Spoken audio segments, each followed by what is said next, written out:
নমস্কার। মকর সংক্রান্তি হল সনাতন ধর্মাবলম্বীদের অন্যতম একটি গুরুত্বপূর্ণ উৎসব।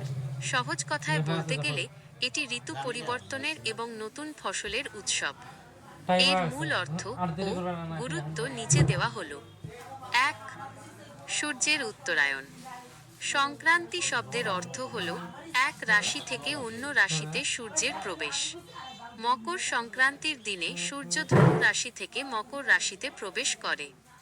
এদিন থেকে সূর্য দক্ষিণ গোলার্ধ থেকে উত্তর গোলার্ধের দিকে যাত্রা শুরু করে, যাকে বলা হয় উত্তরায়ণ। ২. দিন ও রাতের পরিবর্তন। বিশ্বাস করা হয় যে এই দিন থেকেই শীতের প্রকোপ কমতে শুরু করে এবং দিন বড় ও রাত ছোট হতে থাকে।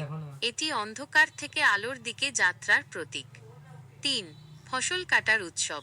ভারত ও বাংলাদেশের বিভিন্ন প্রান্তে এটি ফসলের উৎসব হিসেবে পালিত হয়।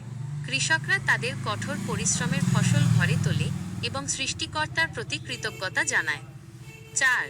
বিভিন্ন নাম ও রীতি। অঞ্চলভেদে এই উৎসবের নাম ও পালনের ধরনে ভিন্নতা দেখা যায়। বাংলায় একে পৌষ সংক্রান্তি বলা হয়। ঘরে ঘরে নতুন চালের গুঁড়ো আর গুড় দিয়ে নানা রকম পিঠাপুলি তৈরি করা হয়। গঙ্গা বা পবিত্র নদীতে স্নান করা এবং দান ধ্যান করা এই দিনের বিশেষ রীতি।